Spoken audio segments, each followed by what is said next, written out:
You're watching the 4 o'clock news on Oklahoma's News 4. People pose a risk to the public by running from officers. Police chase and crash one man's wild run from the law even after bailing from his SUV. Plus, history destroyed. A Guthrie business burned in a fire. What investigators are now saying about the cause. And making the grade, a new report card for your child's school. When you'll see it and why it's going to look a little different than it does now. We're going to get to those stories in just a moment, but first, thanks for joining us this afternoon. I'm Eli Roberts. And I'm Jolene Cheney. We begin here at 4 with the winner that won't stop. Mike Morgan tracking all of it from the Forewarned Storm Center. Well, Jolene, we have freezing drizzle outside. As expected, the Arctic air has come into much of Oklahoma, and temperatures are below freezing outside in the metro. The afternoon drive so far is going just fine, but there is a bit of light freezing drizzle, and it is going to get heavier, folks, so a lot to talk about. Let's take a look. Our storm trackers are out here on this Tuesday, and we have temperatures from the 20s to the 60s in our state right now, depending on where you live. Let's go ahead and show you what's going on right now and what you can expect deeper into the afternoon and overnight hours. So far, the afternoon drive is fine. There is a little light winter mix, a little mist out there, some freezing drizzle. Let's show you that. Our temperature right now, we're checking in at below freezing, 28 degrees, some light fog and light freezing drizzle, a north wind at 12 miles per hour. Current temperatures are a fair amount below 32 degrees, and that is critical. 32 in Norman, but 28 in El Reno. Edmond is 28, and Kingfisher is 28. Guthrie is 27 right now. So this pocket of Arctic air is right over the metro area, and moisture is going to start to increase. Also, bundle up. Wind chill factors are in the middle to upper teens and low 20s right now in the Oklahoma City metro area. Moisture is increasing gradually outside. Arctic air still slowly draining into our state, and as we head deeper into the evening hours, freezing drizzle will thicken up here in Oklahoma City, and temperatures will be below 32 degrees. So this evening, I'm going to paint this red. You're going to want to watch the elevated surfaces, bridges and overpasses deeper into the evening hours. 29 degrees at 10 p.m. tonight, so below freezing. And guys, a traveler's advisory and winter weather advisory is in effect, and this is right on through tomorrow. I do expect the freezing rain to get thicker and heavier. Ice accumulations are likely. I'll have that forecast coming up. Thank you, Mike. Air Comfort Solutions Chopper 4 high above as a chase suspect jumps out of his SUV and then takes off running. Things come to an end when the suspect suddenly gives up, but moments earlier, that same suspect was doing everything he could to get away, including driving for miles after he lost a tire. Now we're learning more about exactly what led up to that dramatic chase you just saw there. News 4's Kelly Rolliard joins us now live with the southwest Oklahoma City neighborhood that saw everything begin. Eli, Jolene, police say the driver, Juan Enriquez, is in custody. You can still see some of the debris behind me from where he crashed. Now, this all started in a hotel parking lot off a traffic stop off I-40 and MacArthur, but Enriquez took off. They were attempting to stop the vehicle originally for traffic charges, but later learned that the vehicle was reported stolen out of Oklahoma City about 10 days ago. Air Comfort Solutions Chopper 4 was above the scene as police followed the white GMC Yukon. The pursuit lasted about 9 minutes and went from around the area of I-40 and MacArthur all the way over to Southwest 51st and Western. That's where the driver, Juan Enriquez, and 2 female passengers ditched the vehicle and started running. Enriquez jumped fences, fended off some dogs, and crisscrossed yards until he suddenly stops and gets down on the ground.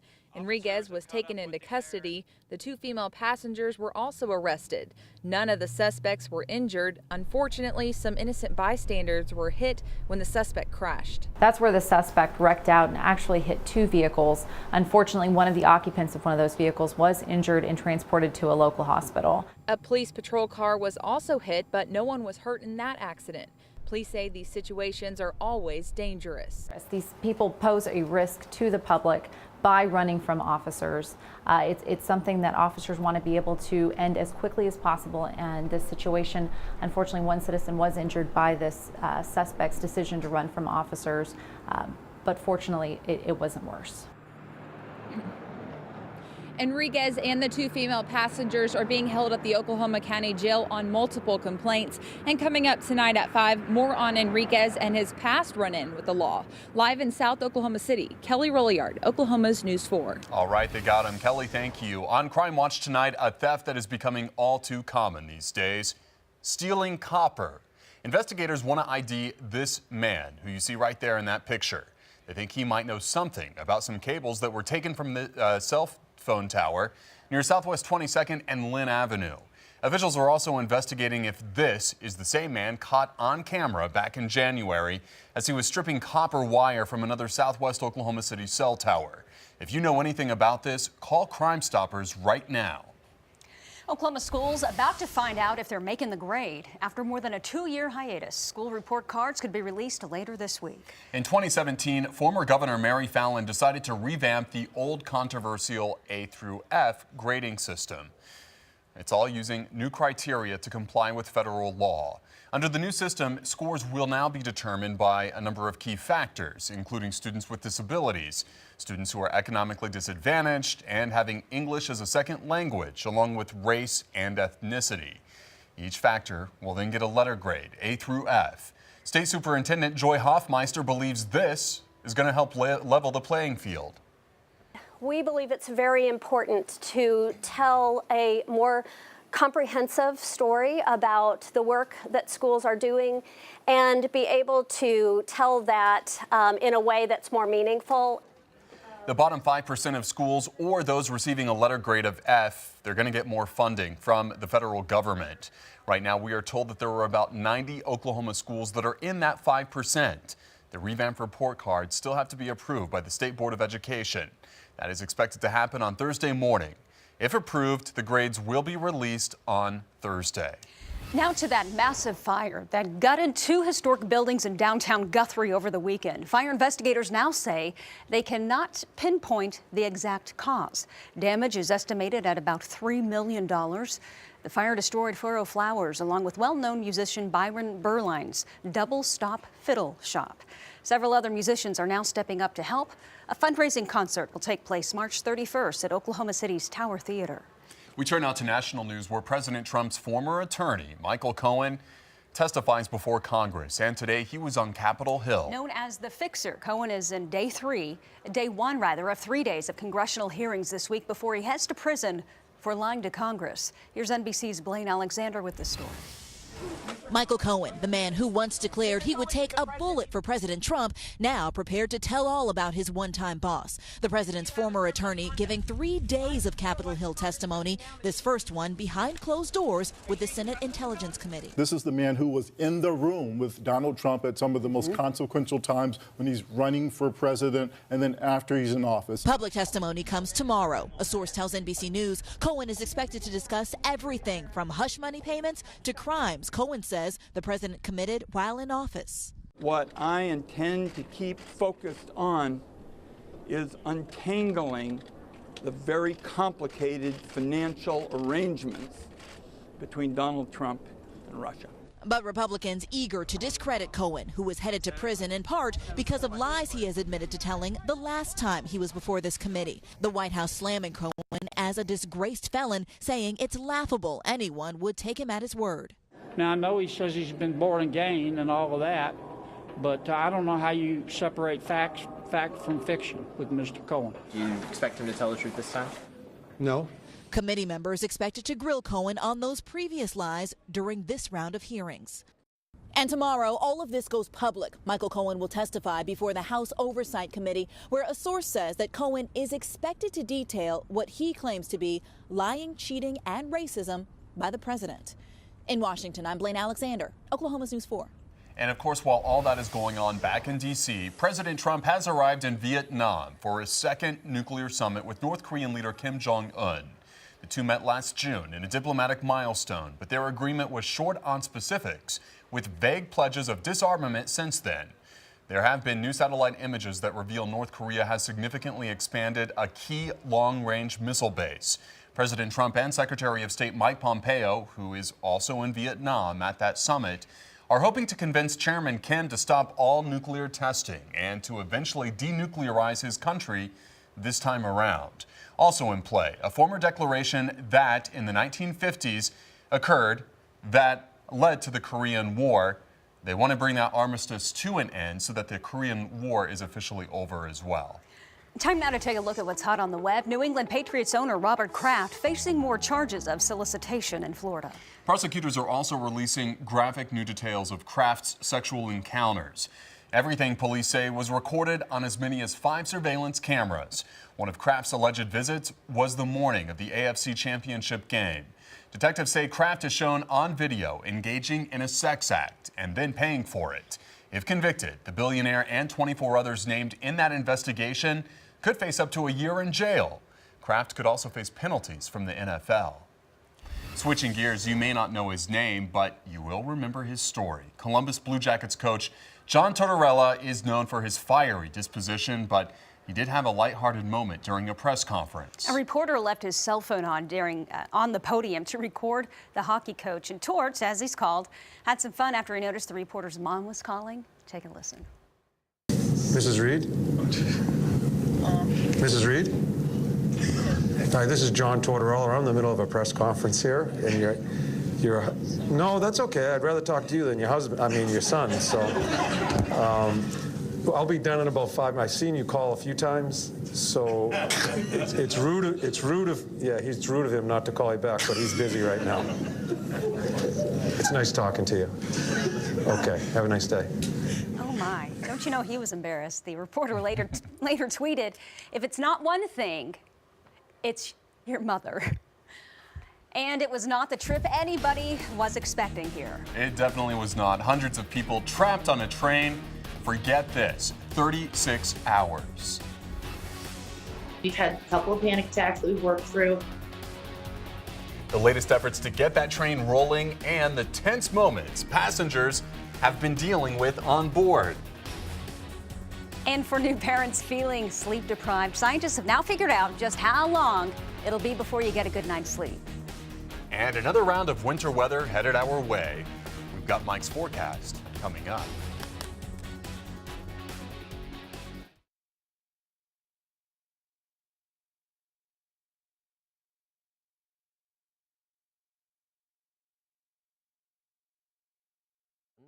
Kevin Joseph's stream, Mike Bennett's stream. Mike Bennett's in DJ 10. So you got DJ 2 and DJ 10 back to Max 1.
So check, just for the heck of it, check the sod temperatures right now. Let's see how cold they are.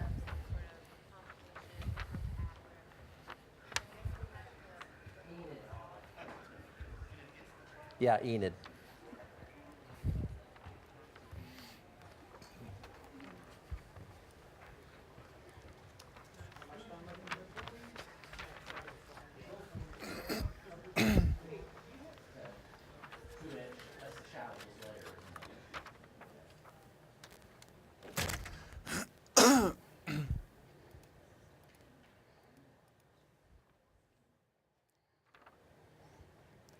Three, two. Tonight, a chase that crisscrossed yards and included a run-in with dogs while the suspect was trying to get away. Plus,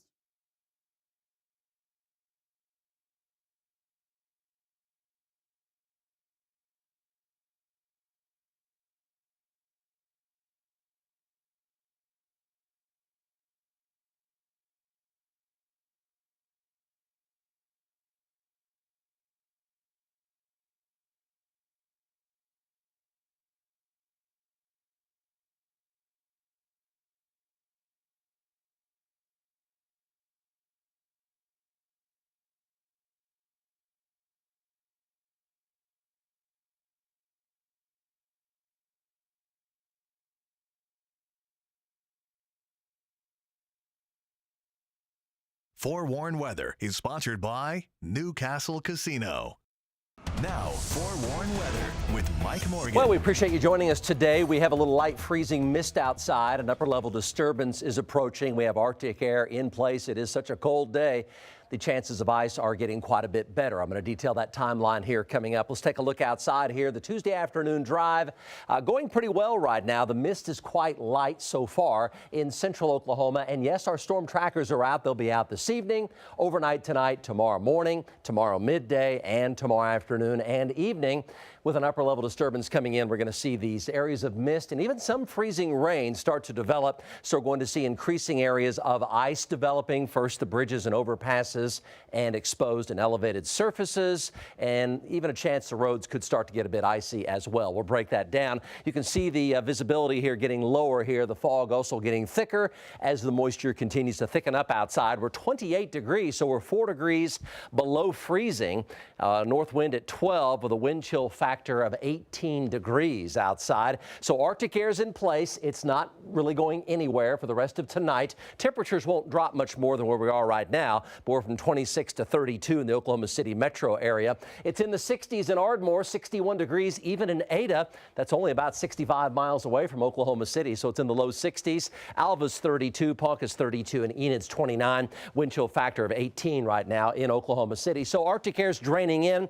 There's another surge of it, or a reinforcing surge of Arctic air that'll arrive tomorrow morning from north to south across the state and keep our temperatures very much on the cold side with increasing north winds and dropping wind chills. So keep that heavy winter gear handy as our temperatures are going to stay quite cold. We have a deck of low grade cloud cover right now. So far the mist has been very, very light, but it will start to thicken up later this evening, especially overnight tonight and tomorrow morning up and over this dome of cold air, this Arctic area of layer of air that we have right now. So I'm going to go ahead and paint this red for this evening. Exercise caution out there, bridges, overpasses, and elevated surfaces. So we'll have variable driving conditions throughout the evening hours with a trend toward more ice on those bridges and overpasses. By 10 o'clock, 29 degrees. Anywhere in the red shaded area this evening is fair game for some slick areas to develop. Traveler's advisory and winter weather advisory in effect, keeping that in mind for most, well, nearly all of central Oklahoma and the entire Oklahoma City metro area, as well as all of northern Oklahoma as well. This is right on through tomorrow evening. That is a winter weather and traveler's advisory for ice. So overnight tonight, we'll see freezing drizzle, freezing fog, and even some freezing rain start to develop, and temperatures will be right around 28, 29 for a low, and then by tomorrow afternoon, 27. So slowly dropping temperatures in the upper to middle 20s tomorrow afternoon as north winds increase, as that next surge of Arctic air comes in, and we'll see that ice continue to develop throughout the day tomorrow. Wind chill's also a factor here, dropping right down into the middle to lower teens, even upper single digits tomorrow morning, and they'll hover in the upper single digits and low to mid teens tomorrow throughout the day. So dress in layers and bundle on up. 28, 29 for a low temperature tonight, about where we are right now. Overnight, I'm going to paint this red, and again, that color red is for ice. That is for freezing drizzle, freezing fog, and developing freezing rain. Northern, central, western, and northwestern Oklahoma. And here are your lows. Above freezing in southeastern Oklahoma with just plain old liquid drizzle there. And tomorrow at noon, I'm going to keep it painted red here for freezing rain and freezing drizzle. 29 degrees will be our temperature. And then by afternoon, dropping by 4 o'clock down to 27 degrees with the north wind starting to pick up at 15 to 25 as that second surge of Arctic air arrives. Mid 20s to upper 20s for 4 p.m. tomorrow, again with red for freezing drizzle and freezing rain. Wind chill factors in the lower teens. Here's the ice tonight and tomorrow morning. Heaviest accumulations really right here in central Oklahoma and then spreading into southern and eastern Oklahoma as the day moves along tomorrow. And these totals will be enough to cause significant travel problems. So I would expect slick areas, especially those bridges and overpasses. I'll have a lot more coming up right after this.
Welcome back. Travelers advisory, winter weather advisory in effect now right on through Wednesday night. I would expect slick roads tomorrow, especially bridges, overpasses, and elevated surfaces. 29 tonight, 27 tomorrow afternoon, so way below freezing. Guys, a winter storm is possible Saturday and Sunday with ice and then snow. And look how cold those temperatures more at 4:30. In today's health check, finally, science proves what moms and dads have been feeling since the beginning of time. Babies mess up your sleep cycle. That's true, and anyone who is a parent probably knows all about it. But now scientists from the UK say not only are parents sleep deprived, but new parents don't fall back into a good sleep routine for 6 years after the birth of their first child. It takes a long time. Also, probably no surprise, mothers have it worst. On average, moms lose at least an hour of sleep every day in the first 3 months after giving birth. And that lack of sleep continues until the child's 6th birthday. All right, a wild story unfolding in Oregon. Nearly 200 people stuck on a train. And here's Heather Holman with a story that everyone is talking about. Heather. They are, Eli. Nearly 200 people stranded on an Amtrak train since Sunday after the commuter hit debris on the tracks. And on top of that, they also got snowed in. They can't even open the doors for fresh air. Take a look.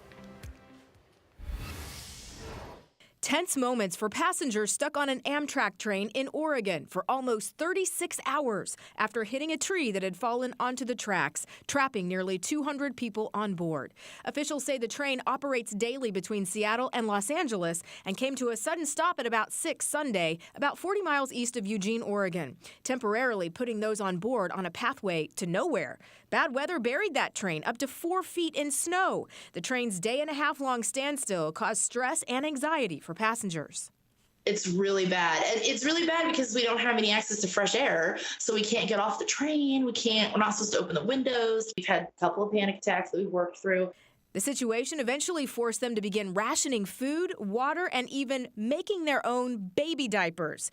Amtrak released a statement overnight saying that none of the 183 passengers and dozen crew members were injured, but that due to road closures, there was no viable way to safely transport passengers or crews via alternate transportation, adding they're actively working with Union Pacific to clear the right-of-way to get passengers off the train.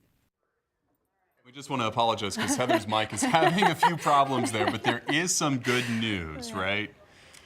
The Union Pacific Trail pulled the stranded train back to Eugene, Oregon, some 37 hours after it hit a down tree. And Heather's what a mess. Down tree, down mic.